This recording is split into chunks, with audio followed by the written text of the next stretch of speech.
Oops. Yeah. It's pretty interesting stuff here. And, of course, it says it'll be a bill entitled Act Relating to the School Safety Providing Legislative Intent, amending Florida Statute 790 verse 115. So it will be amended. So it'll be added. It'll be added to a verse in the language. And of course, it talks about the same thing about licenses, active shooters, like I've addressed aforementioned, and give the school district boards that the commission. Okay. And Section 1, be enacted by the legislature of the state of Florida. Section 1 is to intent the legislature to prevent violent crime from occurring on school grounds. The legislature acknowledged that the safekeeping of our students, teachers, and campuses is imperative. In addition, the legislature's intent is not to mandate that a school have one or more designees as described in the amendments made by this act to Statute 790 verse 115 Florida statutes. Rather, the intent of the amendments is so allow school principals or authorize the superintendent the opportunity to do so. And it's interesting here too. Section 2, 790 115 Florida statutes is amended to read 790 115 possessing or discharging weapons or firearm at a school-sponsored event or school property or prohibited penalties exception. Subsection 1, for purpose of the section, school means by any preschool, elementary school, middle school, junior high school, or secondary school, whether public or non-public. Subsection 2, a person who exhibits any sword, cane, firearm, electric weapon, or devices, destructive device, or other weapons as defined in 790 1 verse 1, subsection 13, including a razor blade, box cutter, common pocket knife, except as unauthorized in support school sanctioned activities in the presence of one or more persons in a rude, careless, angry, or threatening manner, and not in lawful self-defense. At a school-sponsored event or on the grounds or facilities of any school, school bus, or school bus stop, or within 1,000 feet of the real property that comprise of a public or private elementary school, middle school, secondary school, during school hours or during time of sanctioned school activities, commits a felony of the third degree, punishable as provided in Statute 775 verse 82, Statute 775 verse 83, or Statute 775 verse 84. This subsection does not apply to the exhibition of firearm or weapon on private real property within 1,000 feet of a school by an owner of such property or by a person whose presence on such property has been authorized, licensed, or invited by the owner. Subsection 3. This section does not apply to be a matter of a school's personnel who has been designed by the school principal of the school in which the matter of the school members of the school's personnel is employed, or for an administration building by the district school superintendent as authorized to carry a concealed weapon or firearm on school property. Subsection A1, the designee is authorized to carry a concealed weapon or firearm on such school property under this section may only carry such weapon or firearm in a concealed manner. The weapon or firearm must be carried of the designee's person at all times while the designee is performing his or her official school duties.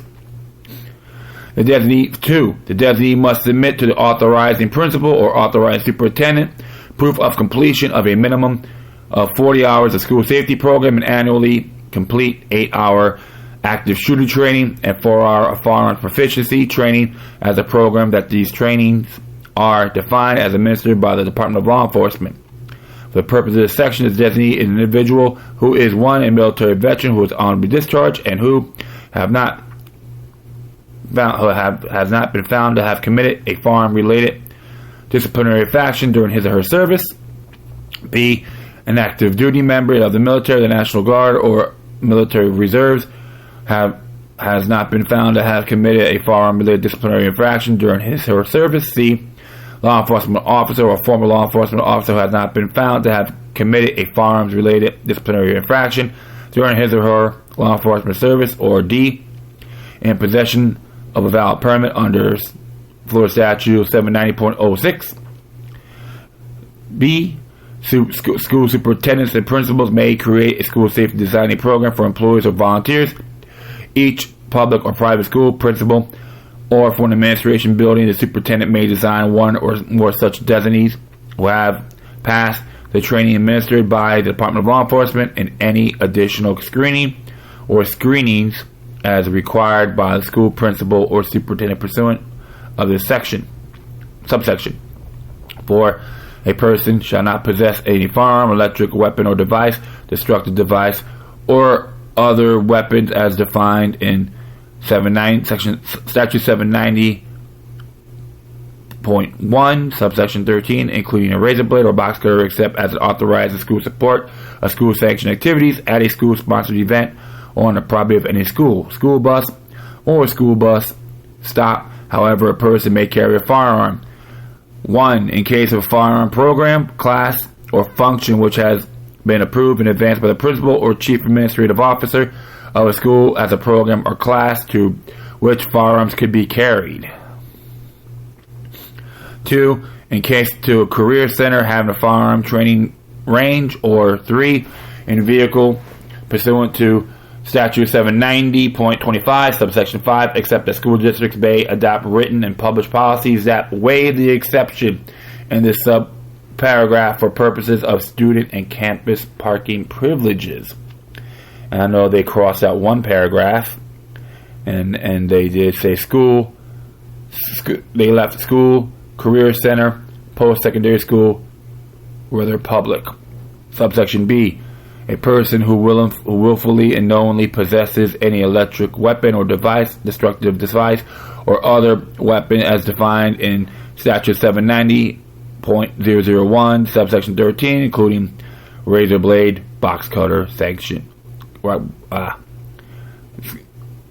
as accepted as authorized in support of school-related sanction activities in violation of this subsection, commits a felony of the third degree, punishable as provided in Statute 775.82, 775.83, or Statute 775.84. C. Subsection C. 1. A person who willfully and knowingly possesses a firearm in violation of this subsection commits a felony of the third degree, punishable as in Statute 775, 82, 83, and 84. I'm just going to paraphrase a few around here. I know I'm reading it. And cut 2. A person who stores or leaves a loaded firearm within the reach of any access to minors, easy access to minors, who obtains a firearm and commits a violation of subparagraph 1, commits a misdemeanor of second degree, punishable as provided in Statute 775, 82.80 and 83, or 83, except that does not apply if the firearm was stored or left securely in the locked box or in a container in location which reasonable person who believed to be secure. So there's a lot of conditions in here, and that's why a lot of these school board members probably haven't even read the language of this bill. So I want to see over here. Yeah, interesting. Like right here, which is the section I talked about. One area in the language. Notwithstanding Statute 985.24 or 245 or 985.25 subsection 1, any minor under the age of 18 who is charged under the section which possesses or discharging a firearm on school property shall be detained in security detention unless state attorney authorizes the release of the minor and shall be given a probable cause hearing within 24 hours after being taken into custody.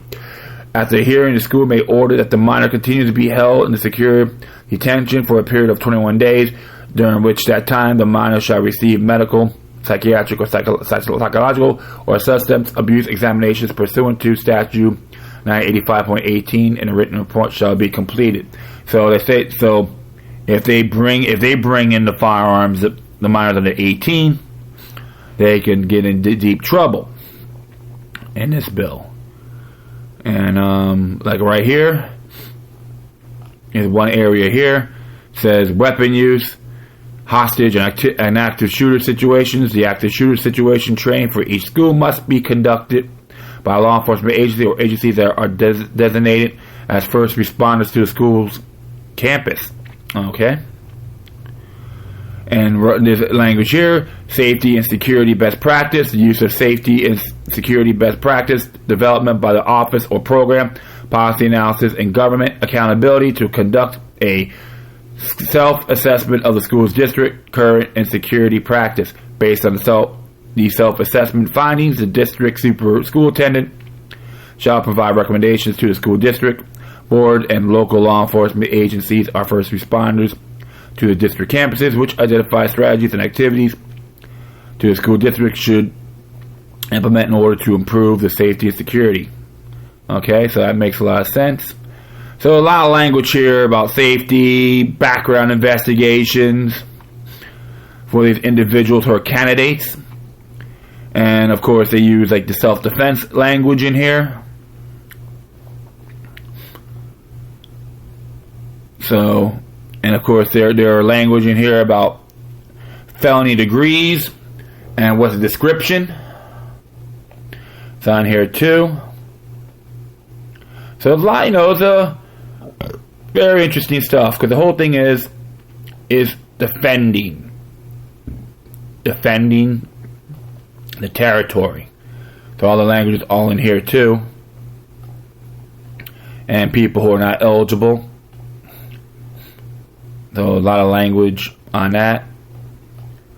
And so, it's like I said, use it to defend the area, because, like I stress, and it's a history lesson, firearm-free zones don't work.